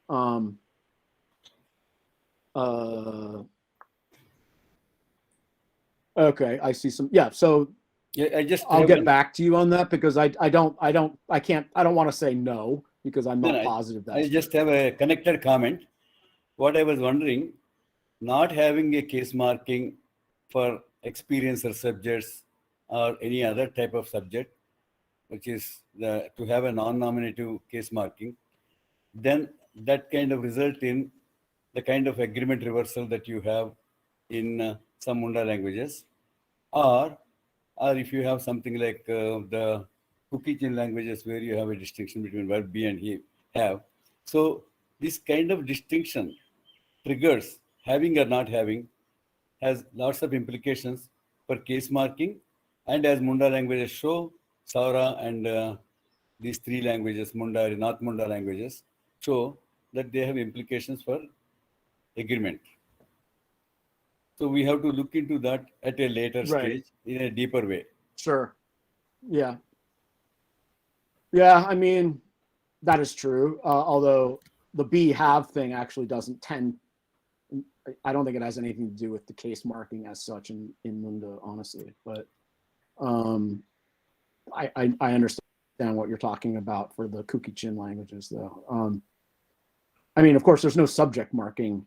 Subject is explicitly head marking in Munda language. There's no subject case marking ever. There's a couple of things here. Okay, complex verb form. Okay, there's two comments. One is about Asuri dictionary. Yeah, so basically, I'm avoiding answering your question because I don't know the answer without saying something wrong. So we'll figure that out later. My gut feeling is no, but that might be wrong. The Asuri dictionary Android app. I'm not really sure what to do for you there. One thing I can tell you is that we have developed a free-to-use app that's for any language, which will very soon be in the interface in Hindi. We're in the beta stage of testing the translation for it right now. That you could easily turn your Asuri dictionary into, and then it can play from your phone or any other device that has access to the internet. So it's called Livingdictionaries App if you want to look at it. So we'll be rolling out various Indian languages as the interface now. It's already multiple Indian languages have been put into it, but the interface, the most useful interface for India right now is English, but it is in a number of other languages. I mean, it's in Indonesian if you want that, and Swahili and Russian, but that's not super useful in India. But so we can talk about that app here. So Tanmoy put something here. Yeah, the Jambang Tenji Po. It's just an example because Yeah, somebody asked for complex yeah. verb example, so I just put it up. Yeah. So verb plus incorporated noun here. I mean, I would. I'm not sure that's glossed as I would gloss it, but that's whatever. Historically, that might be the correct gloss, but it's not likely to be synchronically. But yeah, so here we have a verb plus so the verb is basically it's verb plus incorporated noun plus some inflectional marker plus the third plural subject marker and then a question particle. So yeah. Will they eat the buffalo or do they eat buffalo? Because Sora doesn't formally distinguish future from present. So the main opposition is past, non-past in that language, or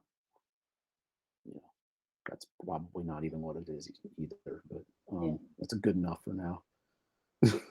Yeah. Are there any other questions? Yes. Any other questions?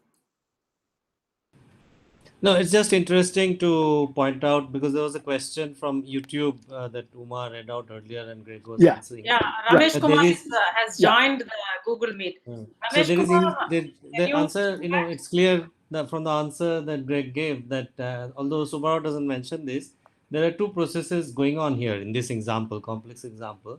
One is the incorporation of this buffalo, definitely. Yeah. And the other is you have the third person agreement marker, and you also have whether you call it tense or not, tense marker, and third singular. So all these are, I would say, agreement processes, whereas buffalo is definitely incorporation. So it is complex because you have two Yeah. roots Yeah. and you have the agreement markers. Yeah. So that's, Right. I think And that would be great. across Position also. Southern Munda languages. Yeah. Across Southern Munda languages, this type of structure is not that uncommon. It's most common in Sora, but other, I mean, Ramo has it, Gata has it. Gata is probably second most common. But those languages are, Zhuang has it, Gorum has it. They're more similar to Sora structurally. So, I mean, the only way I would analyze this differently here is the A is part of the tense marker there. It's te is the tense marker. The third singular is always unmarked in Sora. Okay. There's no overt third singular, but the third plural marker definitely, the G. Yeah. And of course, it technically could mean. It could also mean, will he eat the buffaloes? Because the G can refer to either subject or object, and there's no way, but it can only refer to one. Yeah. Yeah. So yeah, it's that. Yeah, I've had tested the G thing endlessly, and it pretty much is. It has its own slot in the template, and it can refer to anything, subject or object, but never both simultaneously. Yeah. Thanks. Thank you. Any other questions? Greg, I have a couple of questions, but I know we are running out of time. Not for us Indians, but for you, because it's more 10:40, 43 for you now in the evening. That is not really late. It is. So it's very late for you. In this era of Zoom and other, remote virtual conferencing, this is pretty reasonable hour. I've had some pretty rough ones over the last year. So I'll be very brief, and I just would like to know, because right from the beginning, people are like, even Professor Sachdeva was asking you about Kasi, and like, in other words, Montgomery. And when we're talking about the typology of Munda languages, what sets it apart from the Montgomery languages? We saw an overview of all these features, but what really sets it apart from these? Like isolating and mildly agglutinative morphologically, those are some of the things. And I was wondering about the velar nasal, because in Kasi, and Kasi is the only Montgomery language spoken in India, so we know there is a initial velar nasal in Kasi. Whereas these Munda languages, I doubt whether they have the velar nasals in the initial position. I'm just curious to know what sets these two families apart from each other. That is one thing. And for another thing, like gender assignment, for example, we are talking about noun categorization. You already mentioned about Munda languages having numeral classifiers. So does Montgomery in Kasi.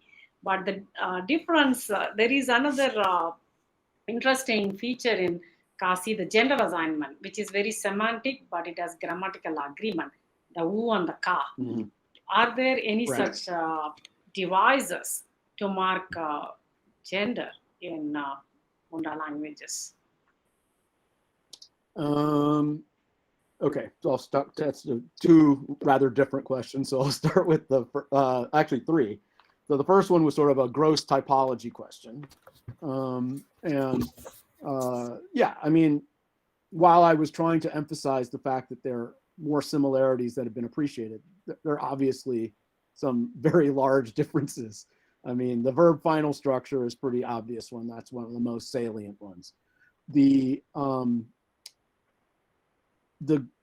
grammatical words, because it's not entirely clear that Munda languages don't have a strong predilection to a maximal 3-syllable prosodic word.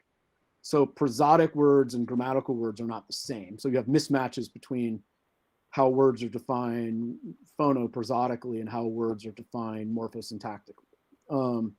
So like in syntactic movements, the grammatical words move, but nevertheless, they can have 2 peak prominences. Okay, so therefore, on the prosodic level, they're functioning as 2 separate words. So that's one way in which the orthography or the chosen grammatical analysis sometimes obscures the reality. But I mean, the head marking verb, where you have subject and object agreement, that's very un-Austrasiatic looking. The verb final structure, those are the most sort of salient things. Yeah, there's directional cases and this kind of stuff that's very Eurasian verb final languagey, but not very Southeast Asia.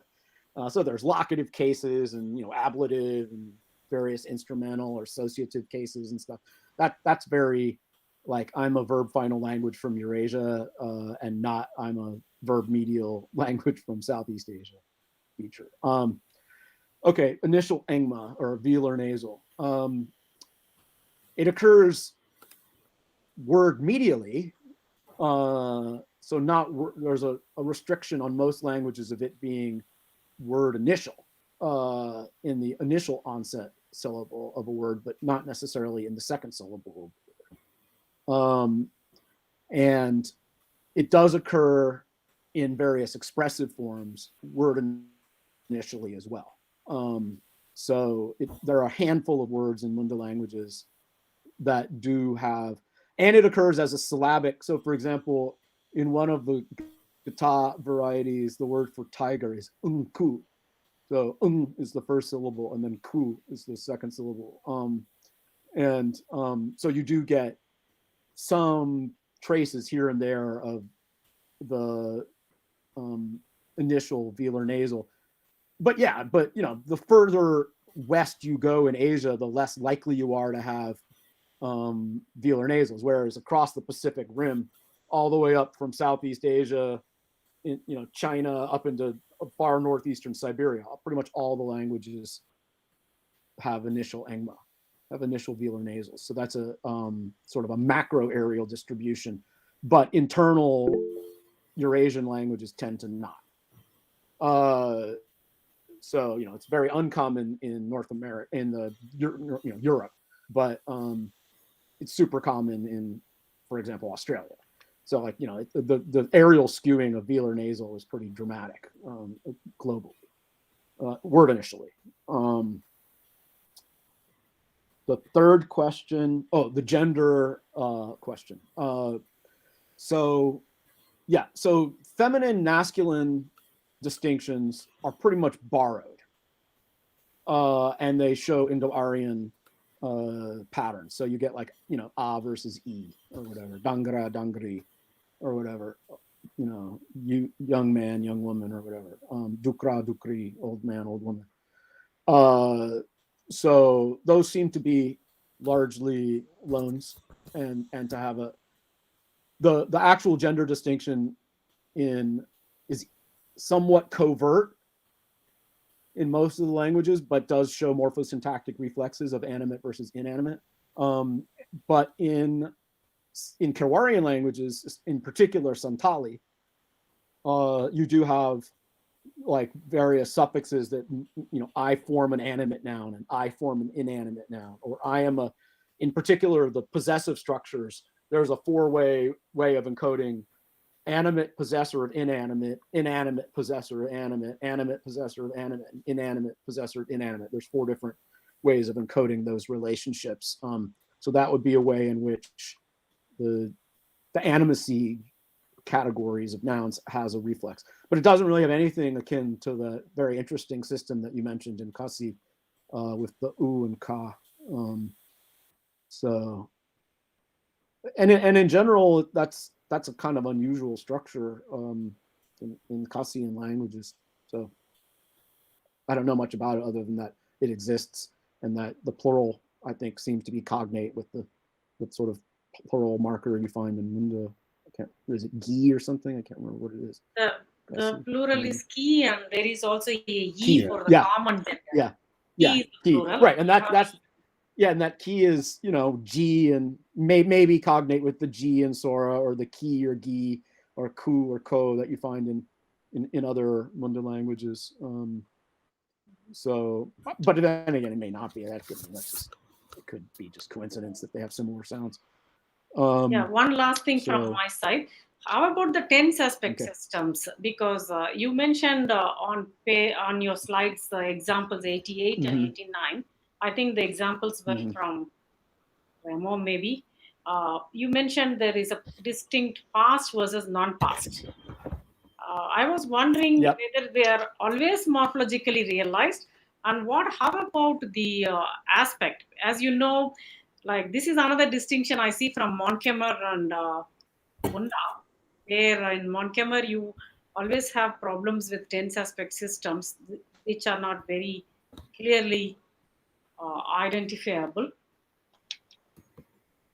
You cannot have Right. mainly the tense aspect distinctions. Different languages show different things. Some languages have a very simple, like 2 or 3 way opposition, something like, but how they map onto TAM categories is complicated. So, I mean, aspect and mood, yes. Tense sometimes emerges from contextual uses of various things and maybe grammaticalized formally as a tense markers, but that's the lesser of the common categories. So, I mean, there's a lot of, you know, continuous, progressive, imperfective type things versus perfective type things. Some languages have fairly simple systems. Some languages have you know, an overt future, or maybe it's really just an irrealis that's grammaticalizing into a future, or and whatnot. But and sometimes they're very transparently, like this future marker in Gata very clearly is related to the word to go. So it's a motion future, you know, like English going to sit here and do nothing. And so, you know, it's that type of grammaticalization path. Some of them distinguish between, roughly speaking, transitive or, you know, single argument verbs versus 2 plus argument verbs in terms of the patterns of agreement that they take in terms of the TAM markers. Some, like Kirawarian languages, have very complicated systems that involve both multiple different TAM categories, mainly aspectual, but also interacting with overt sort of voice or valence marking that you might call, you know, transitive active or intransitive middle. You know, sort of one's like a transitive active thing, one's like an intransitive middle thing. And these form various, but those can be suppressed or not.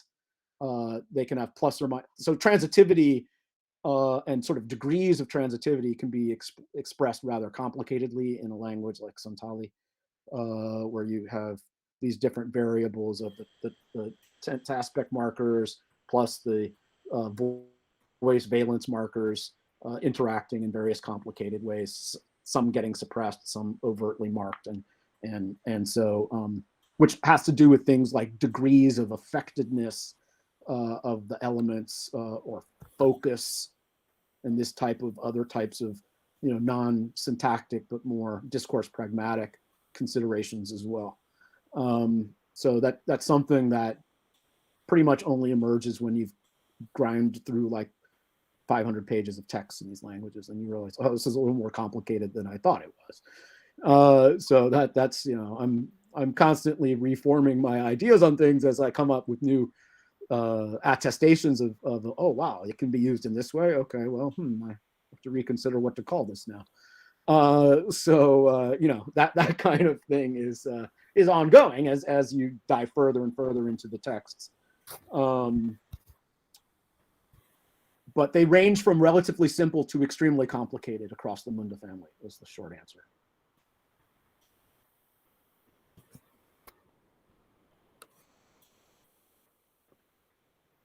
are a couple of comments in the chat box again. Okay, one is from Ramesh Kumar. The verb to be in Remo do they slash then and Dane. Yeah. that's I think it's a common. And of course, Tanmay has just thanked you for your talk. And Professor Subbarao had a question, and that would be the last question since we are keeping Okay. Greg. Mine is Okay. just a minor comment. As you mentioned, the Yeah. occurrence of initial velar nasal is pretty common in the Kuki-Chin languages. If you take any dictionary, you can see NG, lots of pages on that. Yeah. And number two, I would say Tibeto-Burman in general. yes, Not just Kuki-Chin. and I'm very happy that to listen to your lecture, and I enjoyed it immensely. And also, I will look forward to having more work from you, as you have always. Oh, we just lost him, but Yeah, yeah, mid-sentence, but the last that's sentence. But okay. we understand the spirit. His spirit was like he was very happy to listen to you. And yeah, we have Ramesh Kumar. Can you please interact? He has raised his hand. Professor Ramesh Kumar. Yeah.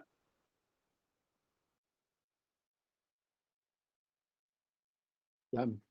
Do I have to do something for him to? Yes, please. You can ask your question. Please unmute. Please unmute yourself.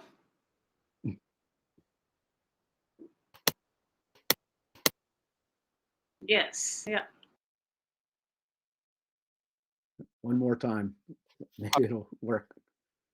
Hello, can you hear me?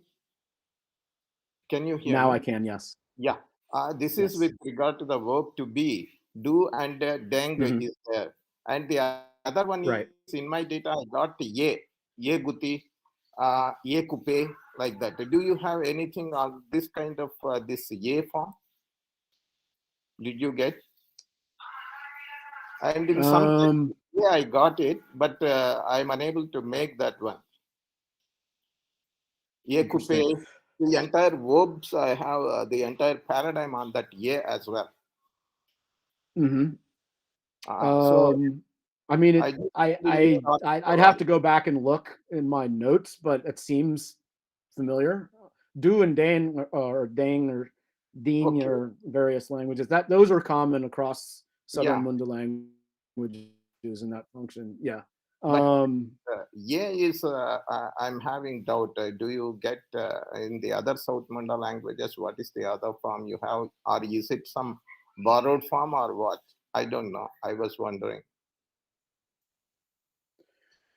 Well, those first two verbs are the common ones that get, they're typically grammaticalized into various complex predicate structures or whatever, imperfectives of various sorts. But I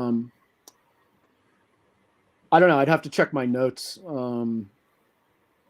It's not jumping out at me as striking. So I don't. But again, I don't want to tell you the wrong thing. I don't want to say no when the answer is yes.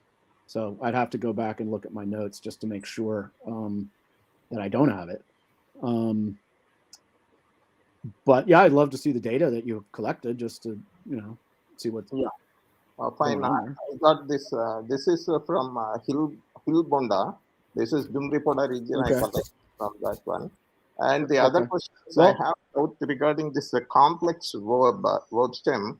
So do you consider this osum as the complex, or was not having clarity on the complex verb stems? When you put, the sum is the norm to eat is sum. So when you say osum, so these, do you consider it as a complex verb stem or not? It's a transitive one, no problem for me. And the when you say osum, is it a complex system or not? That's my direct question.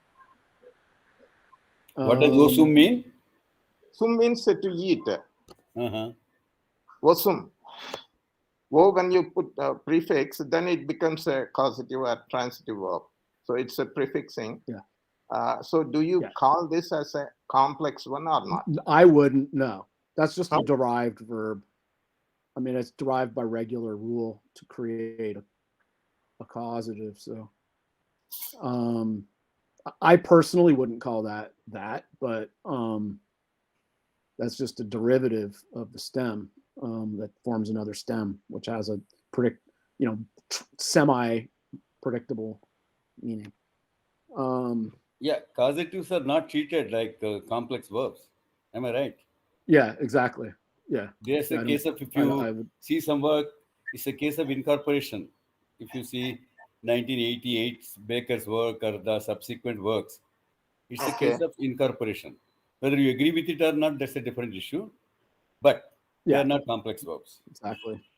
But what about pinch forms? When you add what, it becomes such as in Telugu forms? Yeah, they are not complex verbs, Ramesh. We can discuss it, Ramesh. I think Greg is getting late. Maybe complex system I'm talking about.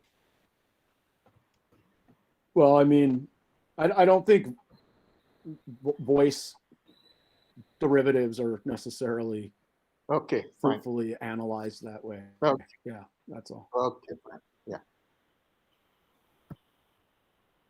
Yeah, Greg, one just minor comment, a compliment rather.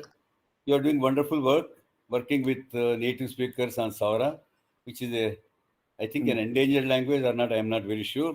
Because I come from Saura area. I come from Parlakimudi, as I told you.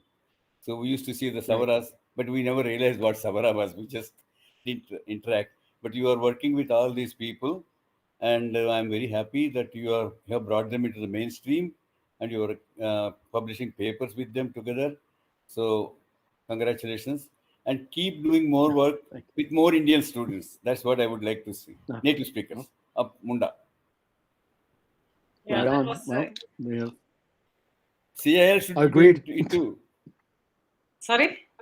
CIL should be doing it too. Yes, we have undertaken some work. Yes, we have undertaken. There was a wonderful compliment from Professor Subbarao. Sure. Yes, and so we are also we have like already Greg mentioned, Nicobaris, we have already taken up some work on Luro and Sananyo, which Anvita Abi is working on along with her team. And we also have like Ramesh Kumar, who just spoke to you, who has completed a very, very comprehensive multilingual dictionaries of Remo or Bonda, Odia, Ramo, Bodo, Hindi, 3 dictionaries, and many more things have been published. And some more on the pipeline we are doing. Now it's almost 11 p.m. for Greg. So I must take this opportunity to thank the distinguished speaker, Professor Gregory Anderson. I formally thank you on behalf of the Central Institute of Indian Languages for basically taking us and putting us into the ocean of Munda languages. We are now swimming, and I hope we will reach the shore with some wonderful treasures from the ocean, because it was a wonderful way of starting our day today in India with a very beautiful lecture with several insights on various aspects of Munda languages. We are looking forward to listen to you again. Maybe if everything is going well in the world, maybe we will have you physically with us for a series of lectures on the typology of Munda languages, because very few people are working on that. It would be interesting for us to have it. Maybe some other universities also would benefit, because many of them are teaching South Asian languages as a course for MA linguistics. So it's for their benefit. We were extending the QA session for extra half an hour, because many students say that they are not able to look into our they cannot join our talks because of their preoccupations in other activities. So they get a chance to look into the YouTube afterwards. So once again, I thank you very much for accepting our invitation to deliver a lecture on the occasion of 53rd Foundation Day lecture series. And we have many more questions like modality, vigesimal counting system, much more, because you already said yesterday in your email, it's a very vast area, and it's very difficult to present things within 1 hour, but you did a fantastic job. So thank you so much. And it was a pleasure having you. I thank everybody present here. Professor Subbarao, Professor Sachdeva was here with us, Professor Shonaram Sharma, Director CIL, my dear colleagues from CIL, colleagues from other universities, like there were people like Tanmay, Arul, many more were there. They had more than 40 people in Google Meet and several watching on the YouTube. Like, I thank each and every one of you for sparing your valuable time with us. Greg, if you want to say something before we close the session, over to. I just thank you for everyone for attending and for providing me this opportunity to share some of the work that me and my colleagues have been doing over the last few years. And I wish you success in your series, and hopefully they'll have some more interesting and stimulating talks. And nice to see all of you again. Yeah, thank you. So the next talk, by the way, is by Nathan Vernock. Again, on expressives. I'm sure it will be expressive. So we'll look forward to that. And thank you, all of you. Thank you, Greg. Have a wonderful night. Okay. Yeah. I'll try. Bye. Yeah. Good night, Greg. Good night. Good night. Take Bye, care. everybody. Bye.